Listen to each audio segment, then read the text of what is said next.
The Antichrist by Friedrich Nietzsche, translated by H.L. Mencken. Preface. This book belongs to the most rare of men. Perhaps not one of them is yet alive. It is possible that they may be among those who understood my Zarathustra. How could I confound myself with those who are now sprouting ears? First, the day after tomorrow must come for me. Some men are born posthumously. The conditions under which anyone understands me and necessarily understands me, I know them only too well. Even to endure my seriousness, my passion, he must carry intellectual integrity to the verge of hardness. He must be accustomed to living on mountain tops and to looking upon the wretched gabble of politics and nationalism as beneath him. He must have become indifferent. He must never ask of the truth whether it brings profit to him or a fatality to him. He must have an inclination born of strength for questions that no one has the courage for the forbidden, predestination for the labyrinth.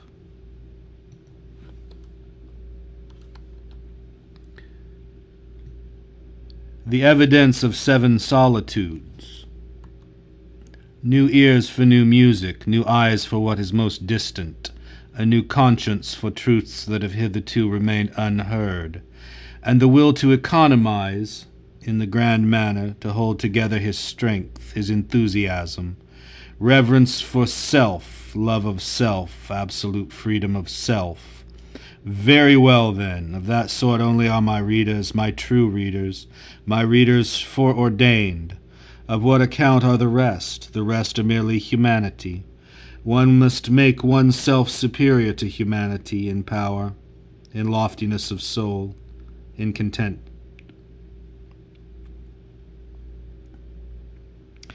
The rest are merely humanity. One must make one's self superior to humanity, in power, in loftiness of soul, in contempt.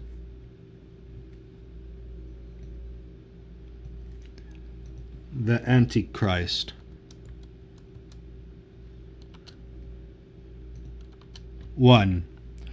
Let us look each other in the face. We are Hyperboreans. We know well enough how remote our place is.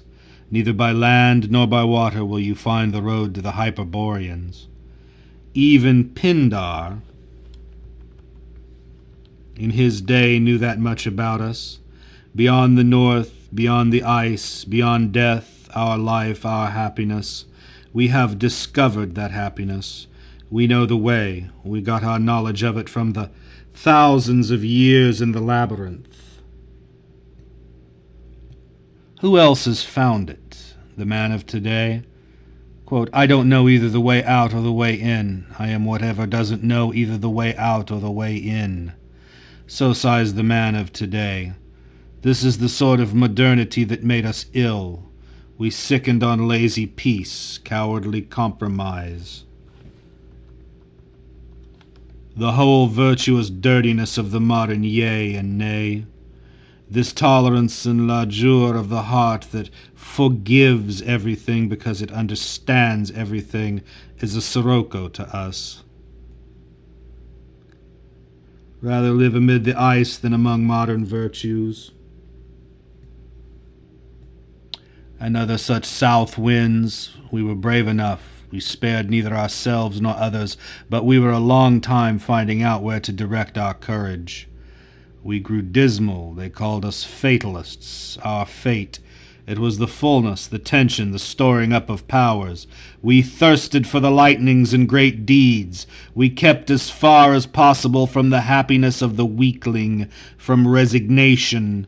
There was thunder in our air. Nature, as we embodied it, became overcast, for we had not yet found the way.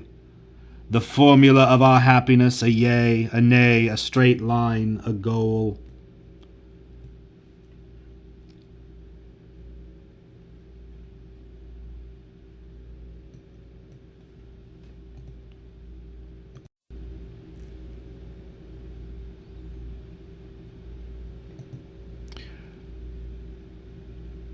The Hyperboreans were a mythical people beyond the Rhipaean mountains in the far north. Beyond the Rhipaean mountains in the far north, they enjoyed unbroken happiness and perpetual youth. 2. What is good? Whatever augments the feeling of power, the will to power, power itself in man. What is evil? Whatever springs from weakness. What is happiness? The feeling that power increases, that resistance is overcome. Not contentment, but more power. Not peace at any price, but war. Not virtue, but efficiency. Virtue in the Renaissance sense, virtue free of moral acid. The weak and the botched shall perish. First principle of our charity, and one should help them to it. What is more harmful than any vice? Practical sympathy for the botched and the weak. Christianity. The problem that I set here is not what shall replace mankind in the order of living creatures. Man is an end, but what type of man must be bred, must be willed as being the most valuable, the most worthy of life, the most secure guarantee of the future.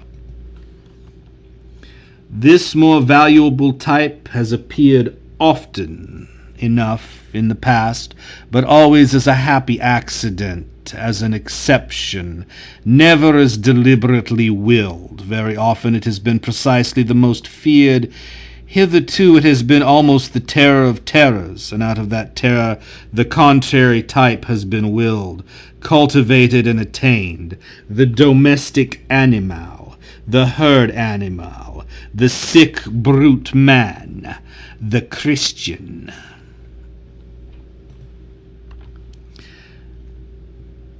Mankind surely does not represent an evolution toward a better or stronger or higher level, as progress is now understood.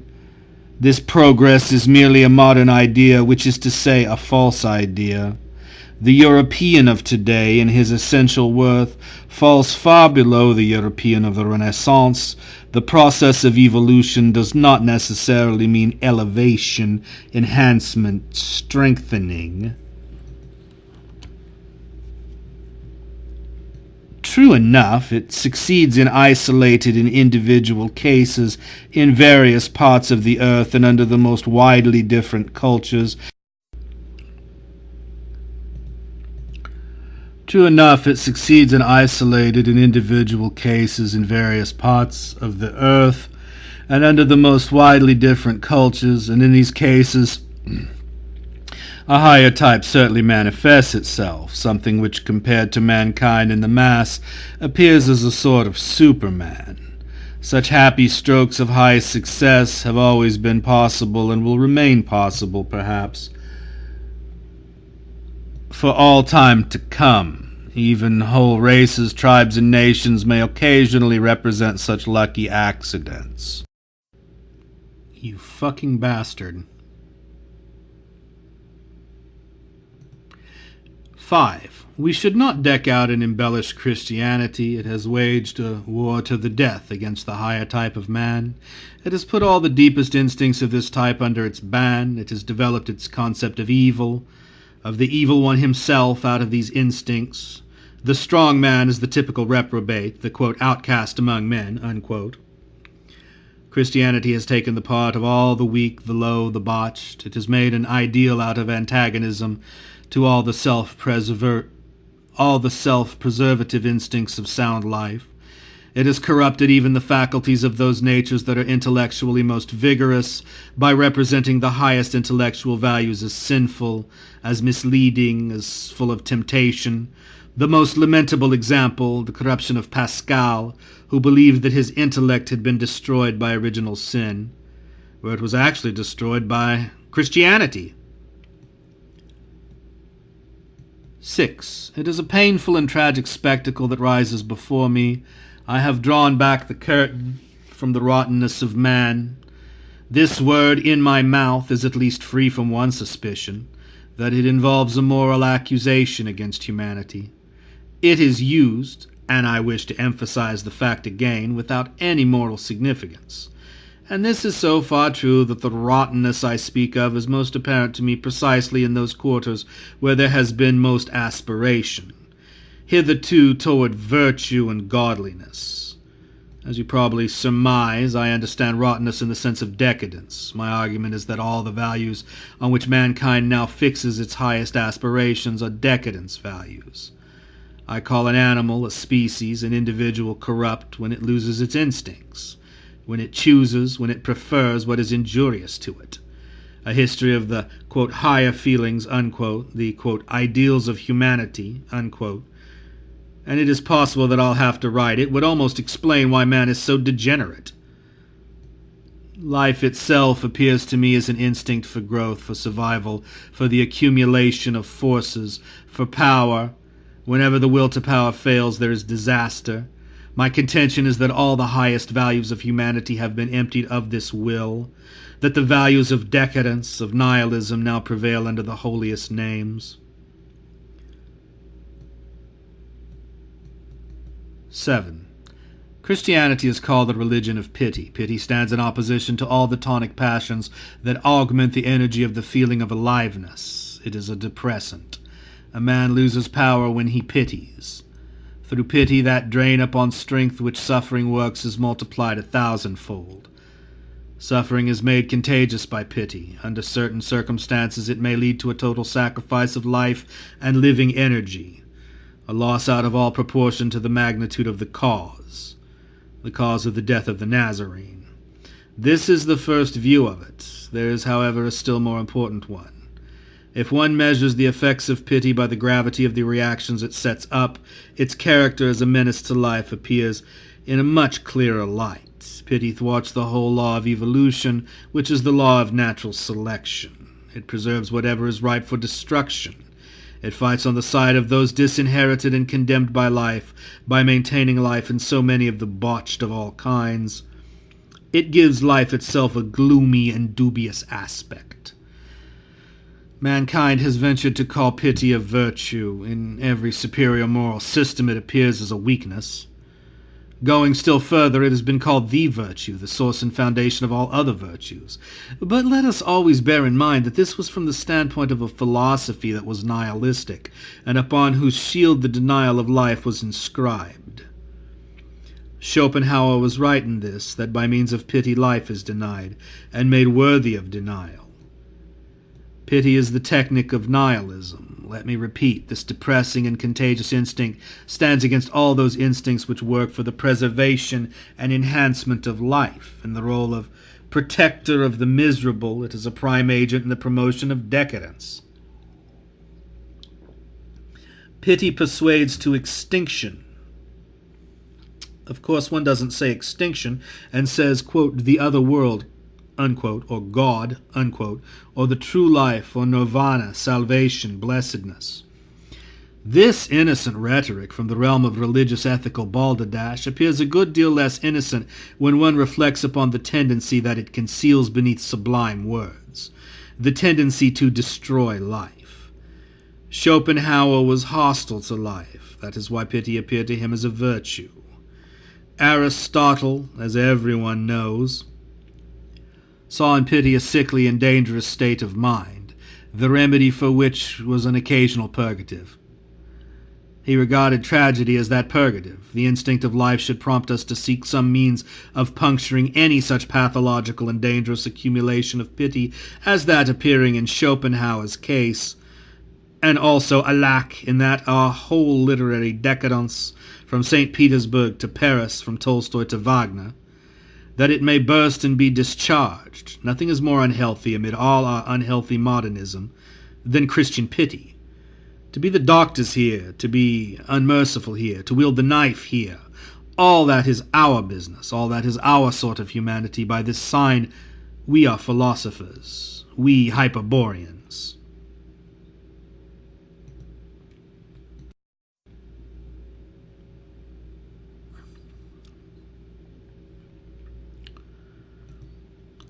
Eight.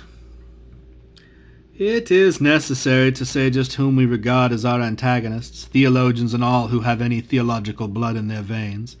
That is our whole philosophy. One must have faced that menace at close hand. Better still, one must have had experience of it directly and almost succumbed to it to realize that it is not to be taken lightly. The alleged free thinking of our naturalists and physiologists seems to me to be a joke. They have no passion about such things. They have not suffered. This poisoning goes a great deal further than most people think. I find the arrogant habit of the theologian among all who regard themselves as idealists, among all who, by virtue of a higher point of departure, claim a right to rise above reality, and to look upon it with suspicion. The idealist, like the ecclesiastic, carries all sorts of lofty concepts in his hand, and not only in his hand, he launches them with benevolent contempt against understanding, the senses, honor, good living, science. He sees such things as beneath him, as pernicious and seductive forces, on which the soul soars as a pure thing in itself, as if humility, chastity, poverty, in a word, holiness, had not already done much more damage to life than all imaginable horrors and vices. The pure soul is a pure lie. So long as the priest, that professional denier, calumniator, and poisoner of life, is accepted as a higher variety of man, there can be no answer to the question, what is truth? Truth has already been stood on its head when the obvious attorney of mere emptiness is mistaken for its representative. 9. Upon this theological instinct I make war. I find the tracks of it everywhere. Whoever has the theological blood in his veins is shifty and dishonorable in all things. The pathetic thing that grows out of this condition is called faith. In other words, closing one's eyes upon oneself once for all to avoid suffering the sight of incurable falsehood. People erect a concept of morality, of virtue, of holiness upon this false view of all things. They ground good conscience upon faulty vision. They argue that no other sort of vision has value any more once they have made theirs sacrosanct with the names of God, salvation, and eternity. I unearth this theological instinct in all directions. It is the most widespread and the most subterranean form of falsehood to be found on earth. Whatever a theologian regards as true must be false. There you have almost a criterion of truth. His profound instinct of self-preservation stands against truth ever coming into honor in any way, or even getting stated. Wherever the influence of theologians is felt, there is a transvaluation of values, and the concepts, quote, true and false, unquote, are forced to change places. Whatever is most damaging to life is there called true, and whatever exalts it, intensifies it, approves it, justifies it, and makes it triumphant is there called false. When theologians, working through the consciences of princes or of peoples, stretch out their hands for power, there is never any doubt as to the fundamental issue. The will to make an end, the nihilistic will, exerts that power.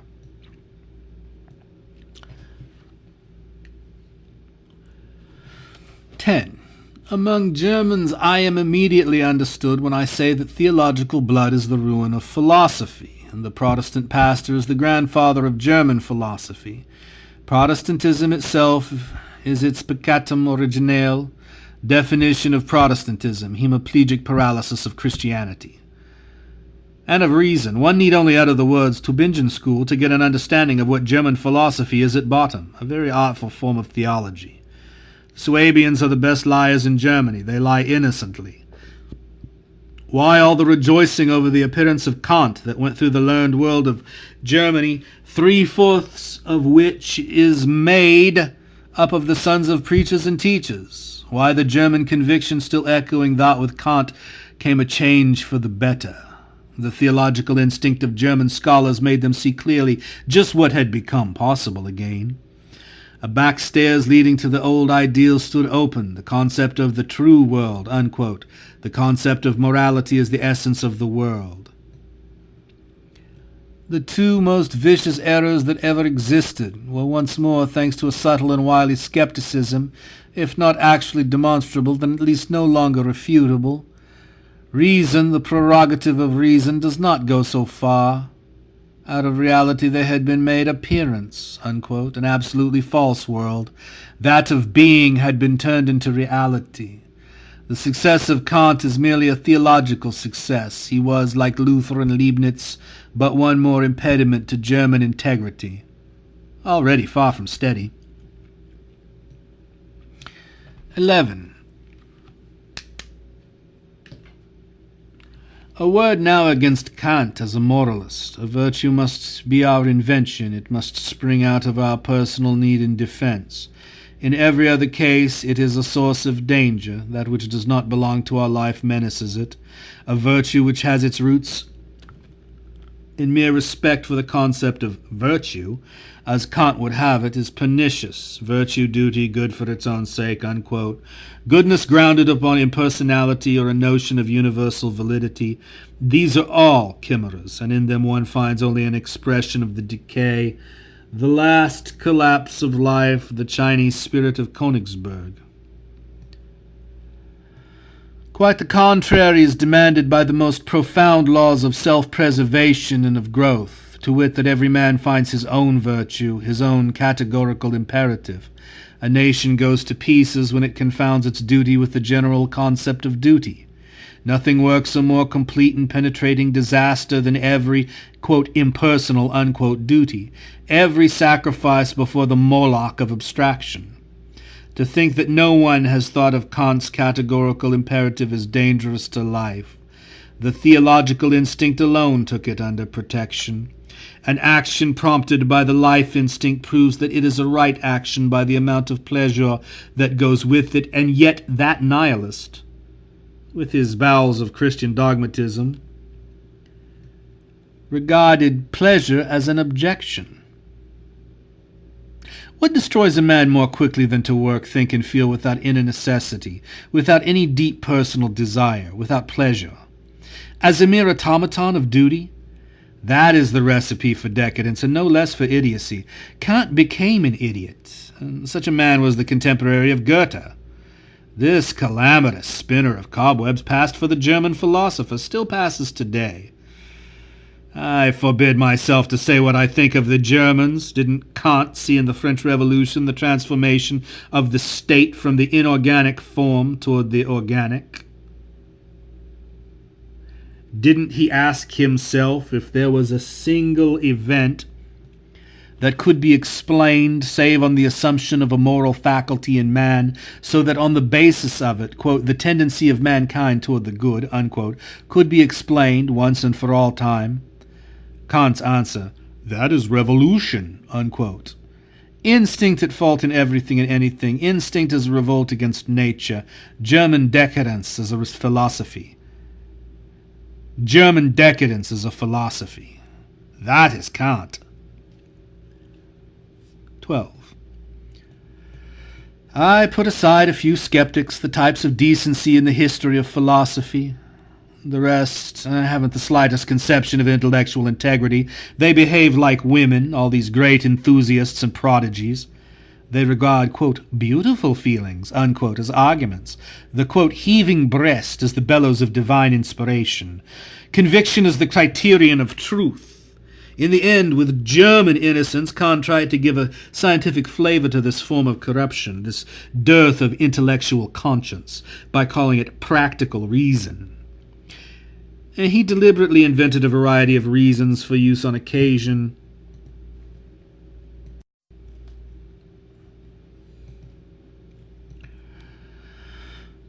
I put aside a few skeptics, the type of decency in the history of philosophy. The rest haven't the slightest conception of intellectual integrity. They behave like women, all these great enthusiasts and prodigies. They regard beautiful feelings as arguments. The heaving breast as the bellows of divine inspiration. Conviction is the criterion of truth. In the end, with German innocence, Kant tried to give a scientific flavor to this form of corruption, this dearth of intellectual conscience, by calling it, quote, practical reason, unquote.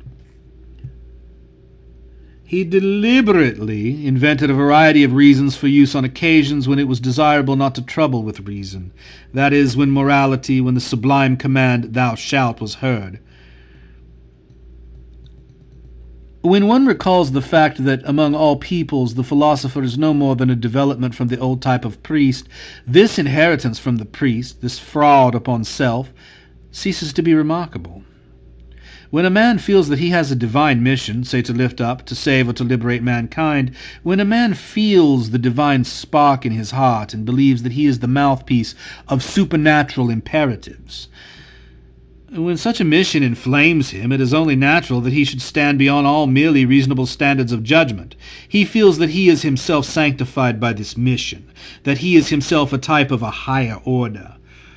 What has a priest to do with philosophy? He stands far above it, and hitherto the priest has ruled. He has determined the meaning of true and not true. Let us not underestimate this fact that we ourselves, we free spirits, are already a, quote, transvaluation of all values, unquote.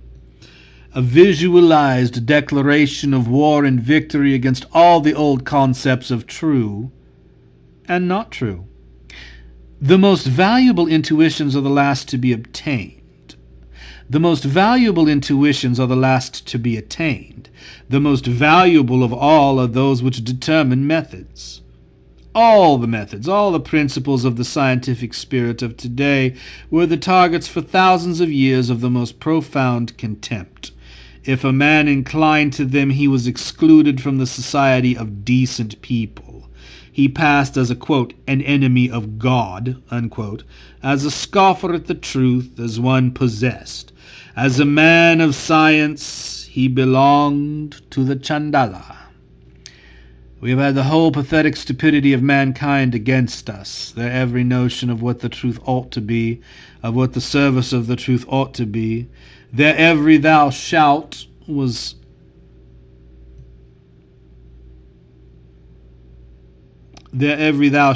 launched against us.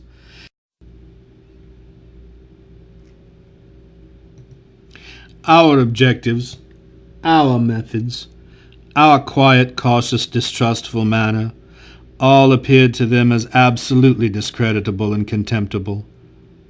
Looking back, one may almost ask oneself with reason if it were not actually Looking back, one may almost ask oneself with reason if it was not actually an aesthetic sense that kept men blind so long.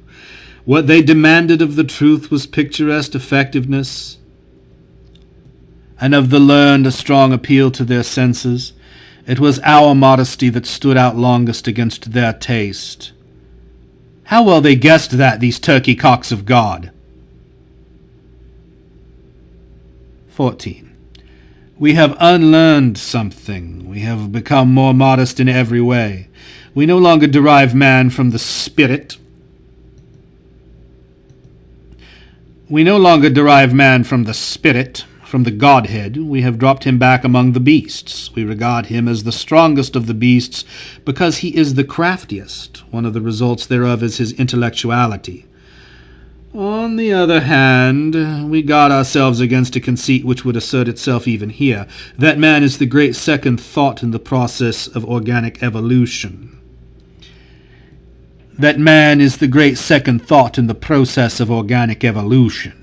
He is in truth anything but the crown of creation. Beside him stand many other animals, all at similar stages of development.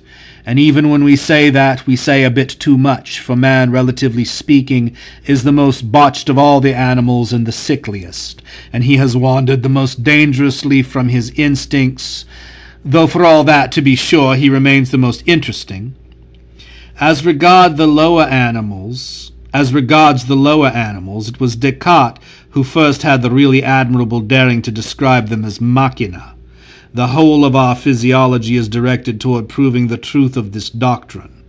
Moreover, it is illogical to set man apart, as Descartes did. What we know of man today is limited, precisely by the extent to which we have regarded him, too, as a machine. Formerly we accorded to man, as his inheritance from some higher order of beings, what was called free will. Now we have taken even this will from him, for the term no longer describes anything that we can understand.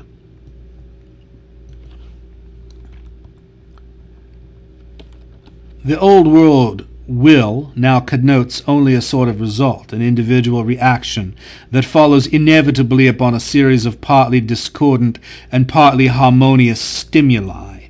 The will no longer acts or moves. Formerly it was thought that man's consciousness, his spirit, offered evidence of his high origin, his divinity. That he might be perfected, he was advised, tortoise-like, to draw his senses in, to have no traffic with earthly things, to shuffle off his mortal coil. Then only the important part of him, the, quote, pure spirit, would remain. Here again we have thought out the thing better. To us, consciousness, or, quote, the spirit, unquote, appears as a symptom of a relative imperfection of the organism, as an experiment, a groping, a misunderstanding, as an affliction which uses up nervous force unnecessarily. We deny that anything can be done perfectly so long as it is done consciously. The pure spirit is a piece of pure stupidity. Take away the nervous system and the senses, the so-called, quote, mortal shell, unquote, and the rest is miscalculation, that is all.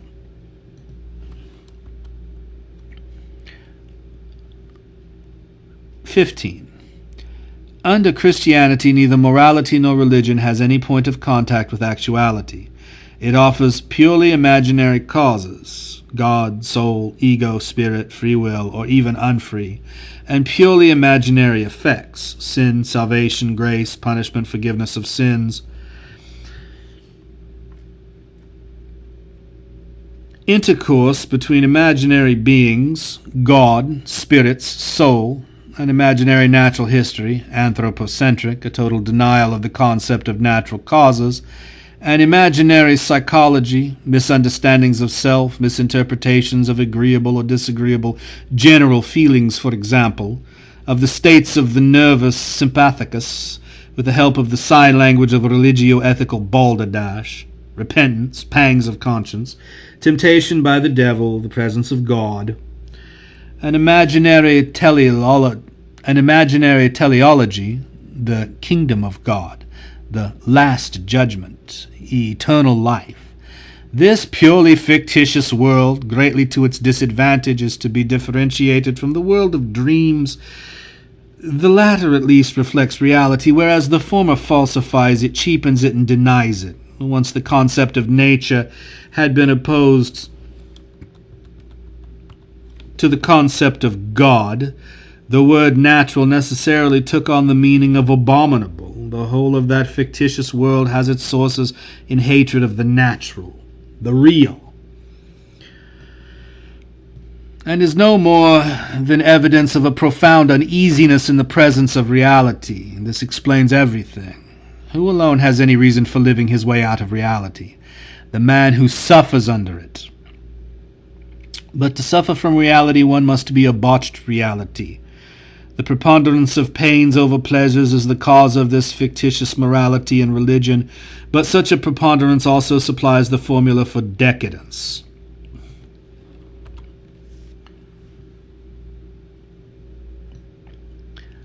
A criticism of the Christian concept of God leads inevitably to the same conclusion. A nation that still believes in itself holds fast to its own God. In him it does honor to the conditions which enable it to survive, to its virtues. It projects its joy in itself, its feeling of power, into a being to whom one may offer thanks. He who is rich will give of his riches. A proud people need a God to whom they can make sacrifices. Religion, within these limits, is a form of gratitude. A man is grateful for his own existence. To that end he needs a God. Such a God must be able to work both benefits and injuries. He must be able to play either friend or foe. He is wondered at for the good he does as well as for the evil he does. But the castration against all nature of such a God, making him a God of goodness alone, would be contrary to human inclination. Mankind has just as much need for an evil God as for a good God. It doesn't have to thank mere tolerance and humanitarianism for its own existence. What would be the value of a God who knew nothing of anger, revenge, envy, scorn, cunning, violence, who had perhaps never experienced the rapturous ardours of victory and of destruction? No one would understand such a God. Why should anyone want him? True enough, when a nation is on the downward path, when it feels its belief in its own future, its hope of freedom slipping from it, when it begins to see submission as a first necessity and the virtues of submission as measures of self-preservation, then it must overhaul its God. He then becomes a hypocrite, timorous and demure. He counsels peace of soul, hate no more. Peace of soul, hate no more, leniency, love of friend and foe. He moralizes endlessly. He creeps into every private virtue. He becomes the God of every man. He becomes a private citizen, a cosmopolitan. Formerly he represented a people, the strength of a people, everything aggressive and thirsty for power in the soul of a people.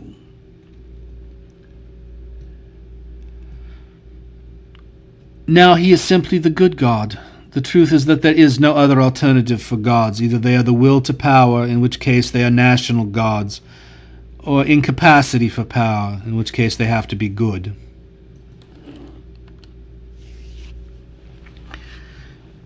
Wherever the will to power begins to decline in whatever form, there is always an accompanying decline physiologically, a decadence.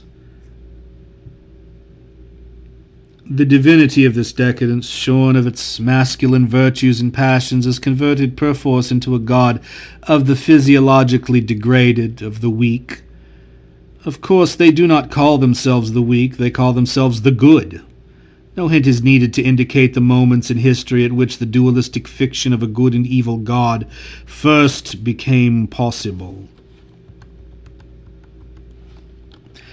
The same instinct which prompts the inferior to reduce their own God to goodness in itself, unquote, also prompts them to eliminate all good qualities from the God of their superiors. They make revenge on their masters by making a devil of the latter's God. The good God and the devil like him both are abortions of decadence.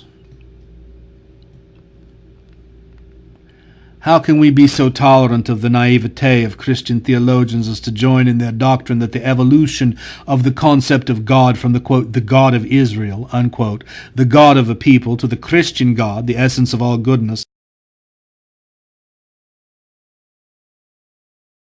Israel, unquote, the God of a people, to the Christian God, the essence of all goodness,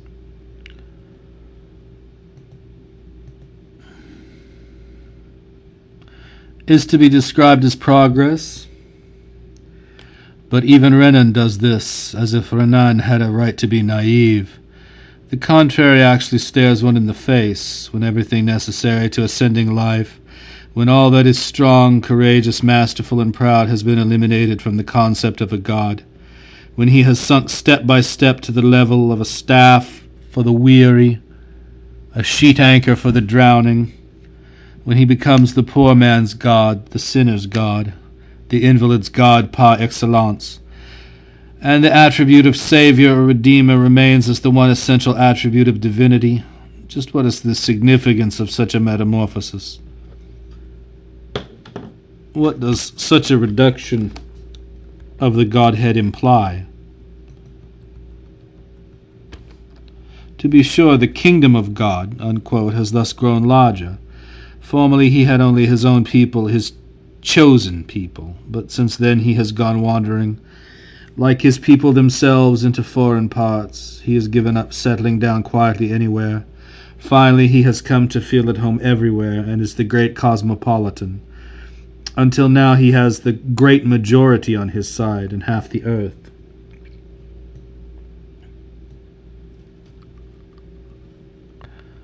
This democrat among gods has not become a proud heathen god. On the contrary, he remains a Jew. He remains a god in a corner, a god of all the dark nooks and crevices, of all the noisome quarters of the world. His earthly kingdom, now as always, is a kingdom of the underworld. a souterrain kingdom, a ghetto kingdom, and he himself is so pale, so weak, so decadent. Even the palest of the pale are able to master him. Messieurs the metaphysicians, those albinos of the intellect.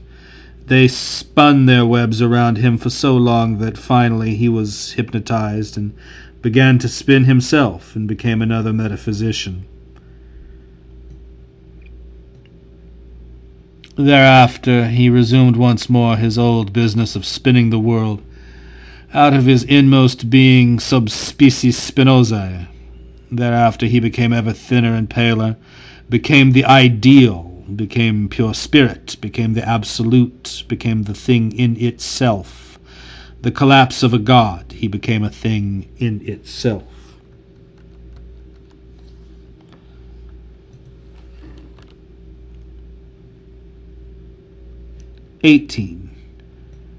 The Christian concept of a god, the god as the patron of the sick, the god as a spinner of cobwebs. The god as a spirit is one of the most corrupt concepts that has ever been set up in the world. It probably touches low water mark in the ebbing evolution of the god type. God degenerated into the contradiction of life. Instead of being its transfiguration and eternal yea, in him war is declared on life, on nature, on the will to live. God becomes the formula for every slander upon the, quote, here and now, unquote, and for every lie about the beyond. In him nothingness is deified, and the will to nothingness is made holy.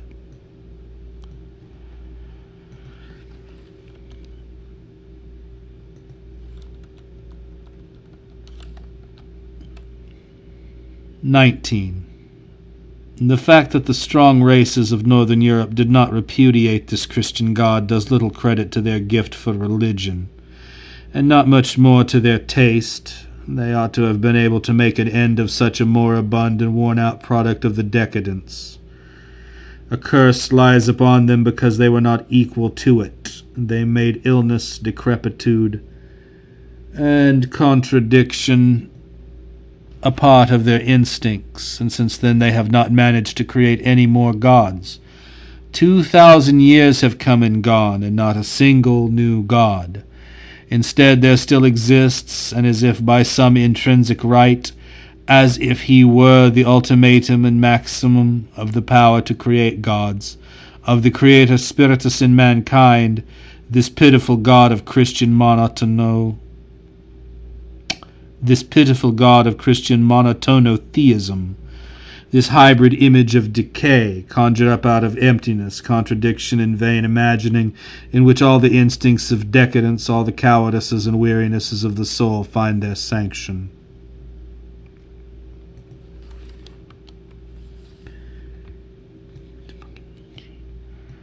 In my condemnation of Christianity, I surely hope I do no injustice to a related religion with an even larger number of believers. I allude to Buddhism. Both are to be reckoned among the nihilistic religions. They are both decadence religions. But they are separated from each other in a very remarkable way. For the fact that he is able to compare them at all, the critic of Christianity is indebted to the scholars of India. Buddhism is 100 times as realistic as Christianity. It is part of its living heritage that it is able to face problems objectively and coolly. It is part of its living heritage that is able to face problems objectively and coolly. It is the product of long centuries of philosophical speculation. The concept God was already disposed of before it appeared. Buddhism is the only genuinely positive religion to be encountered in history, and this applies even to its epistemology, which is a strict phenomenalism. It does not speak of a struggle with sin, unquote, but yielding to reality of the struggle with suffering. Sharply differentiating itself from Christianity, it puts the self-deception that lies in moral concepts behind it. It is, in my phrase, beyond good and evil. The two physiological facts upon which it grounds itself upon which it bestows its chief attention are, first, an excessive sensitiveness to sensation, which manifests itself as a refined susceptibility to pain, and secondly, an extraordinary spirituality, a too protracted concern with concepts and logical procedures, under the influence of which the instinct of personality has yielded to a notion of the impersonal. Both of these states will be familiar to a few of my readers. The objectivists, by experience as they are to me. These physiological states produced a depression, and Buddha tried to combat it by hygienic measures.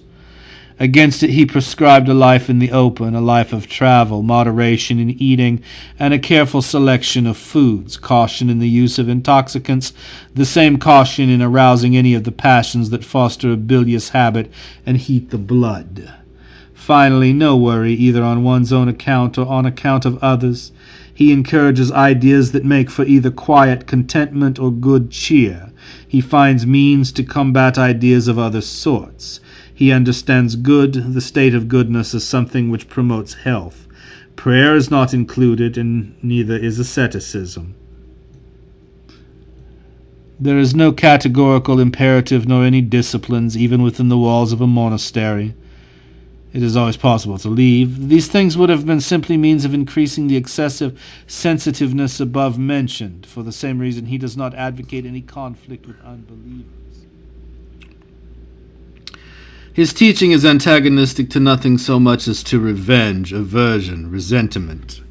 Enmity never brings an end to enmity, the moving refrain of all Buddhism. And in all this he was right, for it is precisely these passions which, in view of his main regimental purpose, are unhealthful.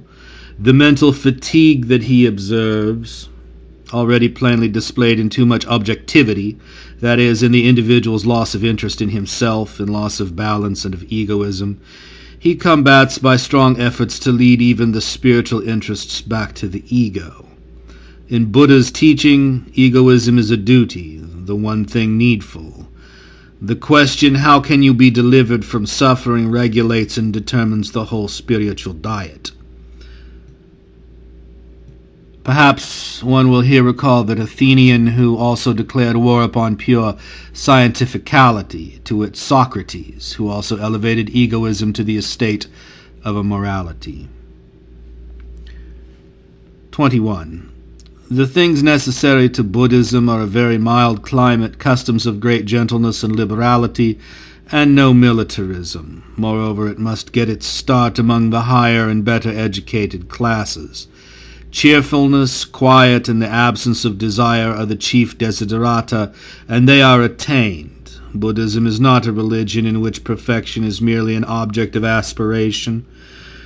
Perfection is actually normal. Under Christianity, the instincts of the subjugated and the oppressed come to the fore. It is only those who are at the bottom who seek their salvation in it. Here, the prevailing pastime, the favorite remedy for boredom, is the discussion of sin, self-criticism, the inquisition of conscience. Here the emotion produced by power, called God, is pumped up by prayer. Here the highest good is regarded as unattainable, as a gift, as a grace. Here, too, open dealing is lacking, concealment in the darkened room are Christian. Here body is despised and hygiene is denounced as sensual. The church even ranges itself against cleanliness. The first Christian order, after the banishment of the Moors, closed the public baths, of which there were 270 in Cordova alone. Christian, too, is a certain cruelty toward oneself and toward others. Hatred of unbelievers, the will to persecute, somber and disquieting ideas are in the foreground.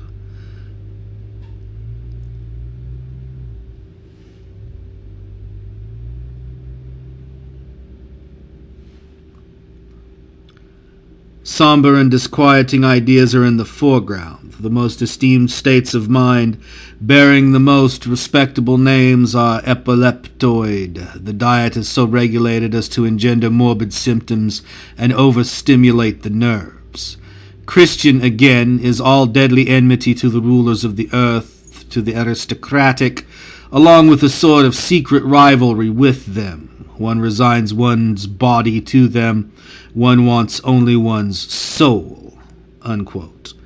And Christian is all hatred of the intellect, of pride, of courage, of freedom, of intellectual libertinage.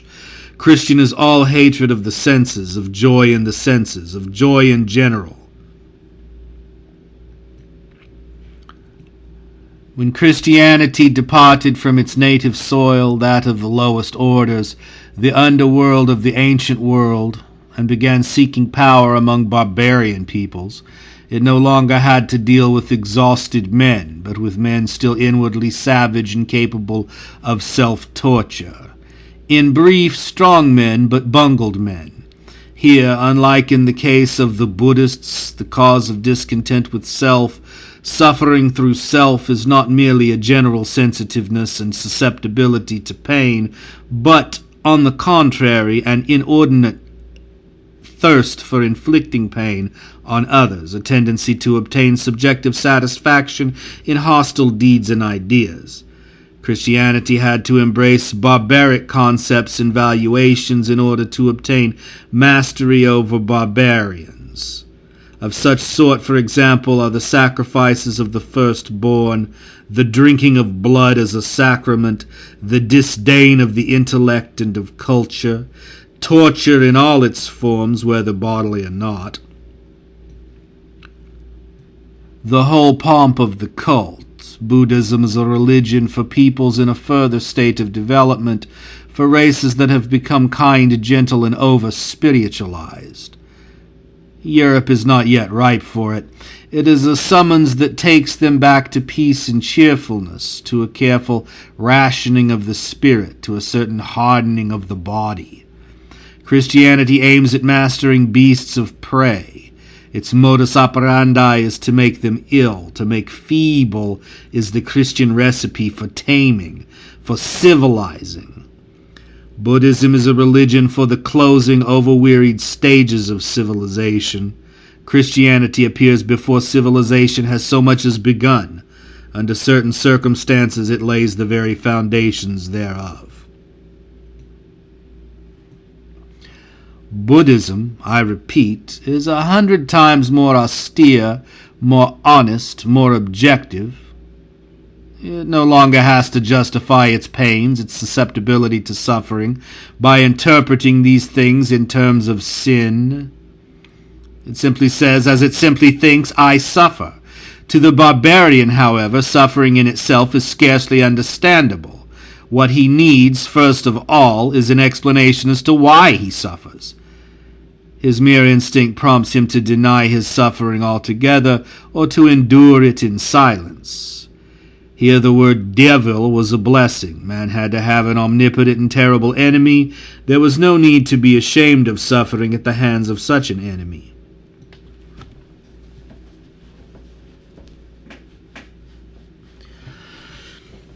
At the bottom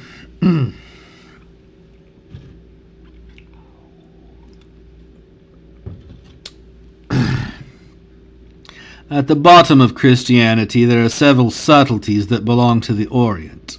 In the first place, it knows that it is of very little consequence whether a thing be true or not, so long as it is believed to be true. Truth and faith, here we have two wholly distinct worlds of ideas, almost two diametrically opposite worlds. The road to the one and the road to the other lie miles apart. To understand that fact thoroughly, this is almost enough in the Orient to make one a sage. The Brahmins knew it, Plato knew it, every student of the esoteric knows it.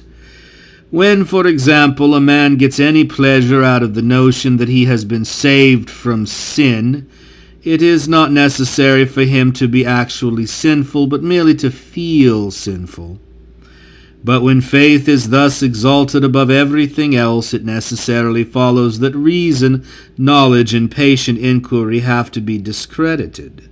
The road to the truth becomes a forbidden road.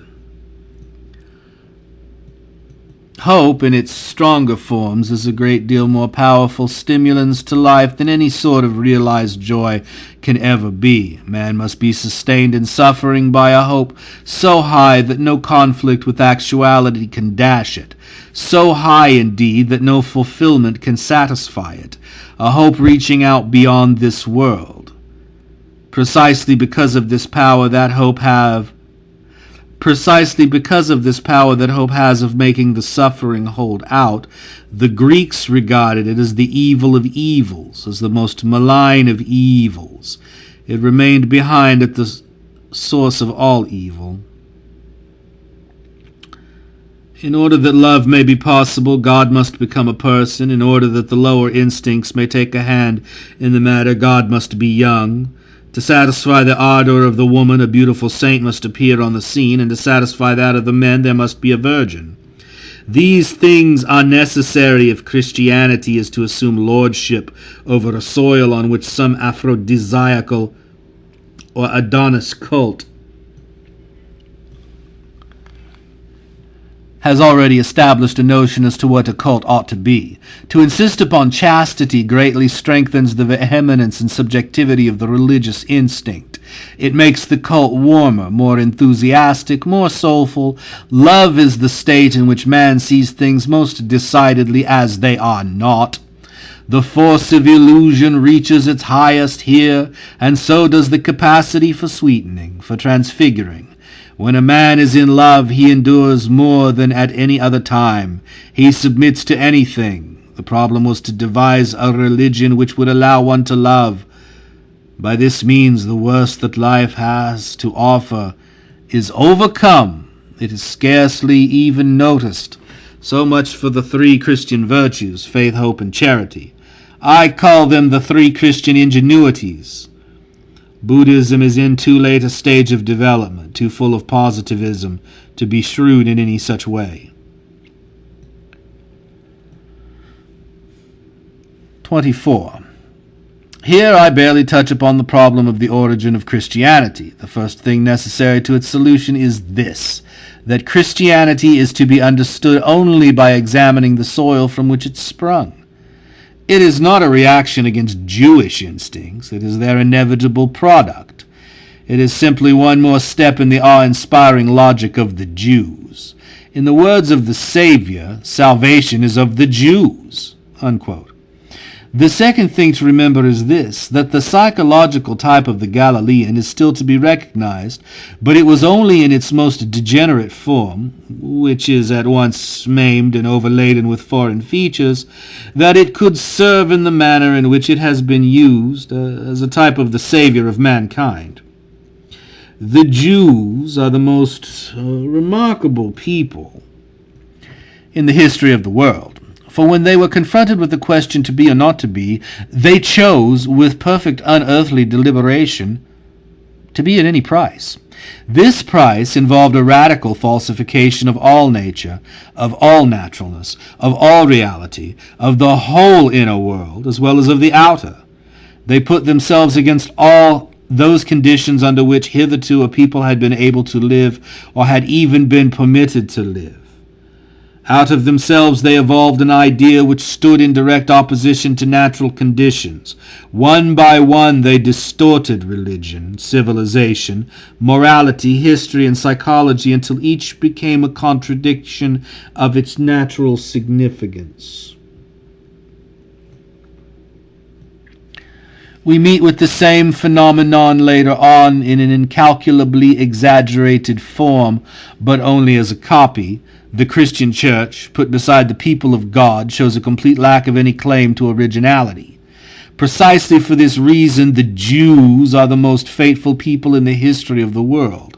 Their influence has so falsified the reasoning of mankind in this matter that today the Christian can cherish anti-Semitism without realizing that it is no more than the final consequence of Judaism.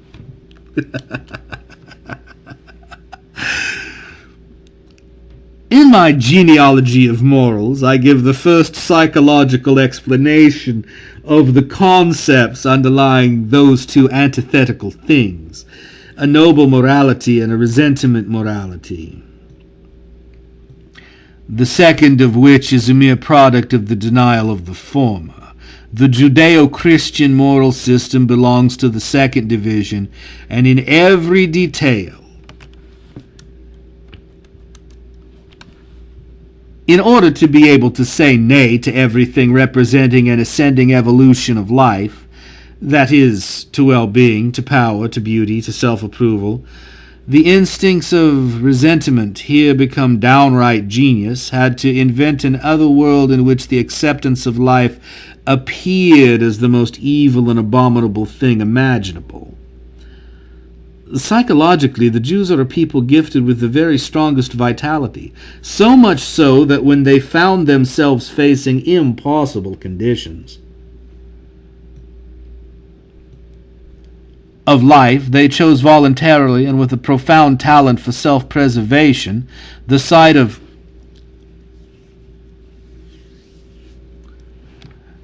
all those instincts which make for decadence, not as if mastered by them, but as if detecting in them a power by which the world could be defied. The Jews are the very opposite of decadence. They have simply been forced into appearing in that guise, and with a degree of skill approaching the non plus ultra of histrionic genius, they have managed to put themselves at the head of all decadent movements. For example, the Christianity of Paul, and so make of them something stronger than any party frankly saying yes to life, to the sort of men who reach out for power under Judaism and Christianity, that is to say, to the priestly class. Decadence is no more than a means to an end. Men of this sort have a vital interest in making mankind sick, and in confusing the values of good and bad, true and false, in a manner that is not only dangerous to life, but also slanders it. The history of Israel is invaluable as a typical history of an attempt to denaturize all natural values. I point to 5 facts which bear this out. Originally, and above all in the time of the monarchy, Israel maintained the right attitude of things, which is to say, the natural attitude. Its Jahwe was an expression of its consciousness of power, its joy in itself, its hopes for itself. To him the Jews looked for victory and salvation, and through him they expected nature to give them whatever was necessary to their existence, above all rain. Yahweh is the God of Israel and consequently the God of justice. This is the logic of every race that has power in its hands and a good conscience in the use of it. In the religious ceremonial of the Jews, both aspects of this self-approval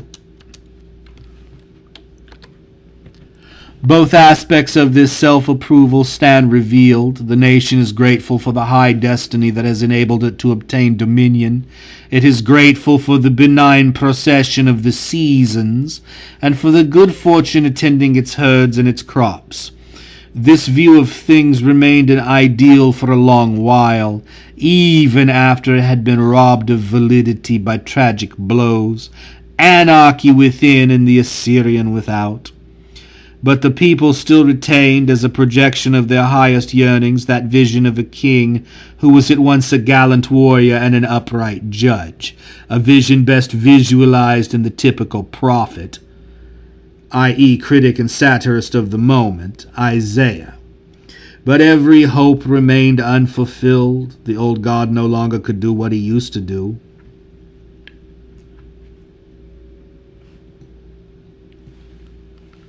He ought to have been abandoned, but what actually happened? Simply this. The conception of him was changed. The conception of him was denaturized. This was the price that had to be paid for keeping him, Yahweh, the God of justice. He is in accord with Israel no more. He no longer visualizes the national egoism. He is now a God only conditionally, The public notion of this God now becomes merely a weapon in the hands of clerical agitators who interpret all happiness as a reward and all unhappiness as a punishment for obedience or disobedience.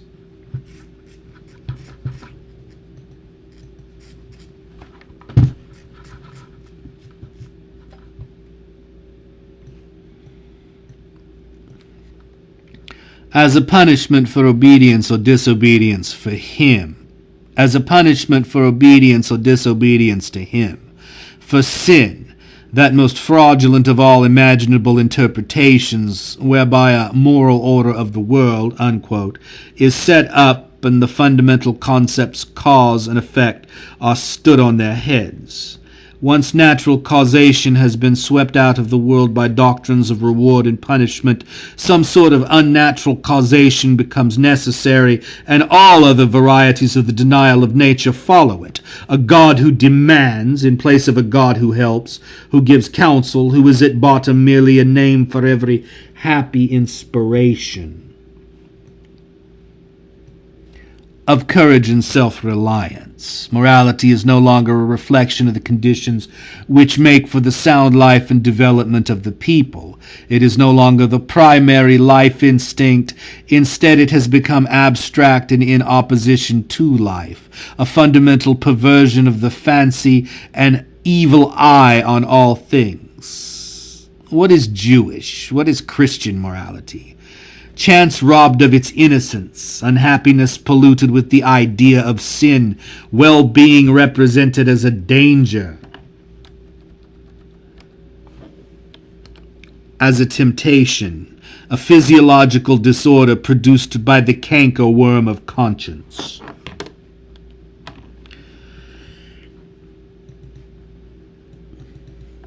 The concept of God falsified, the concept of morality falsified.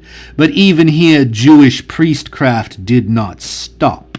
The whole history of Israel ceased to be of any value. Out with it! These priests accomplished that miracle of falsification of which a great part of the Bible is the documentary evidence. With a degree of contempt unparalleled, and in the face of all tradition and all historical reality, they translated the past of their people into religious terms, which is to say they converted it into an idiotic mechanism of salvation, whereby all offenses against Yahweh were punished and all devotion to him was rewarded.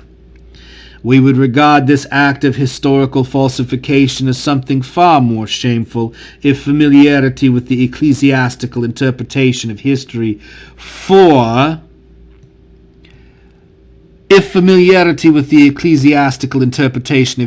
thousands of years had not blunted our inclinations for uprightness and historicis, and the philosophers support the church. The lie about a moral order of the world, unquote, runs through the whole of philosophy, even the newest. What is the meaning of a moral order of the world? That there is a thing called the will of God, which once and for all time determines what man ought to do and what he ought not to do, that the worth of a people or of an individual thereof is to be measured by the extent to which they or he obey this will of God.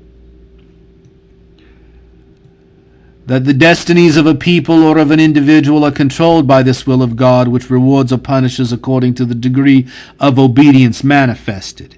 In place of all that pitiable lie, reality has this to say: the priest, a parasitical variety of man who can exist only at the cost of every sound view of life, takes the name of God in vain. He calls that state of human society in which he himself determines the value of all things, quote, the kingdom of God, unquote. He calls the means whereby that state of affairs is attained the will of God. With cold-blooded cynicism he estimates all peoples, all ages, and all individuals by the extent of their subservience or opposition to the power of the priestly order. One observes him at work. Under the hand of the Jewish priesthood, the great age of Israel became an age of decline. The exile with its long series of misfortunes. The exile, with its long series of misfortunes, was transformed into a punishment for that great age, during which priests had not yet come into existence. Out of the powerful and wholly free heroes of Israel's history they fashioned, according to their changing needs, either wretched bigots and hypocrites or men entirely godless. They reduced every great event to the idiotic formula, quote, obedient or disobedient to God.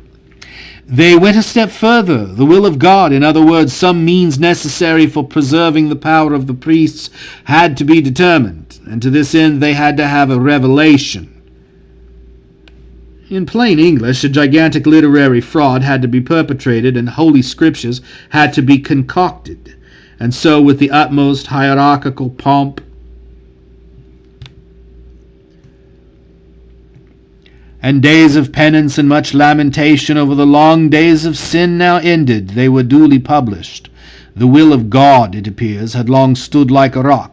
The trouble was that mankind had neglected the Holy Scriptures. But the will of God had already been revealed to Moses. What happened? Simply this: the priest had formulated once and for all time, and with the strictest meticulousness, what tithes were to be paid to him, from the largest to the smallest, not forgetting the most appetizing cuts of meat, for the priest is a great consumer of beefsteaks. In brief, he let it be known that what he wanted,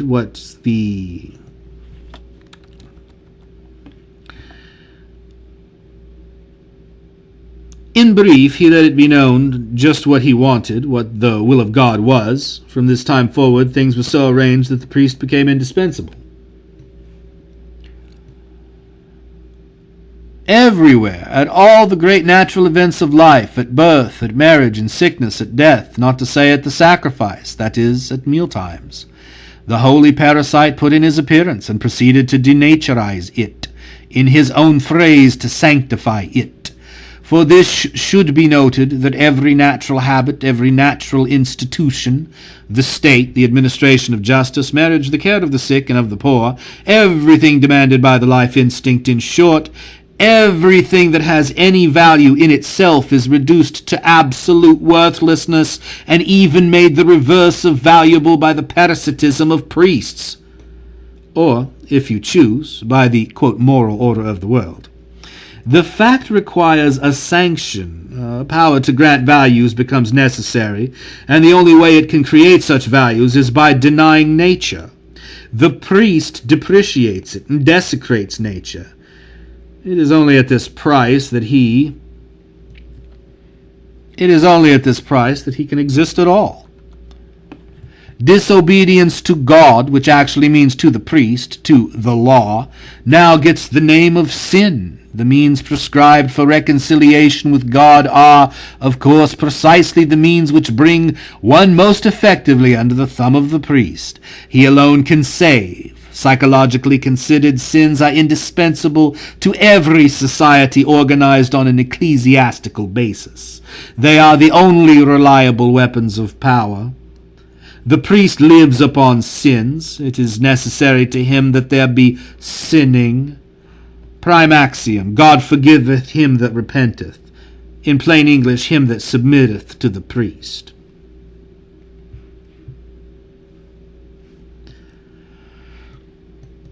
(27) Christianity sprang from a soil so corrupt that on it everything natural, every natural value, every reality was opposed by the deepest instincts of the ruling class. It grew up as a sort of war to the death upon reality, and as such it has never been surpassed. The holy people who had adopted priestly values and priestly names for all things, and who, with a terrible logical consistency, had rejected everything of the earth as unholy, worldly, sinful. This people put its instinct into a final formula that was logical to the point of self-annihilation. As Christianity had actually denied even the last form of reality, the holy people, the chosen people. Jewish reality itself. The phenomenon is of the first order of importance. The small insurrectionary movement which took the name of Jesus of Nazareth is simply the Jewish instinct.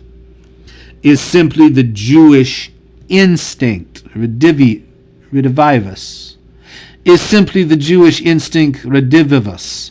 In other words, it is the priestly instinct come to such a pass that it can no longer endure the priest as a fact.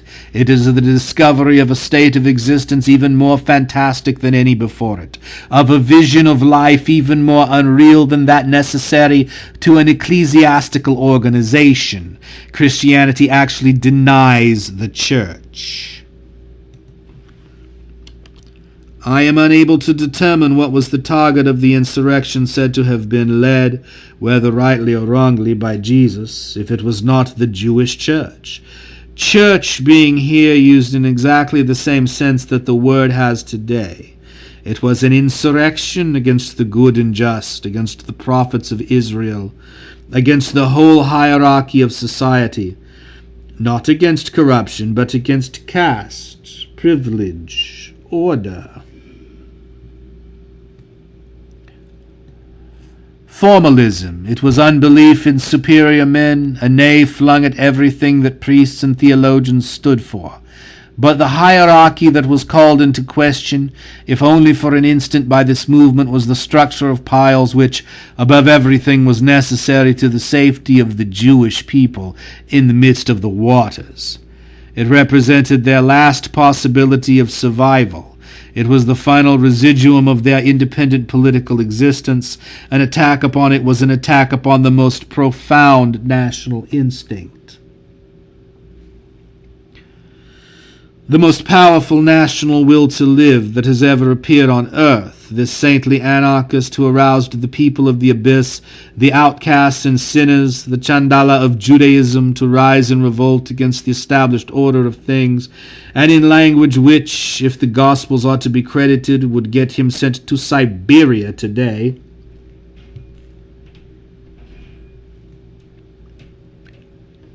This man was certainly a political criminal, at least insofar as it was possible to be one in so absurdly unpolitical a community.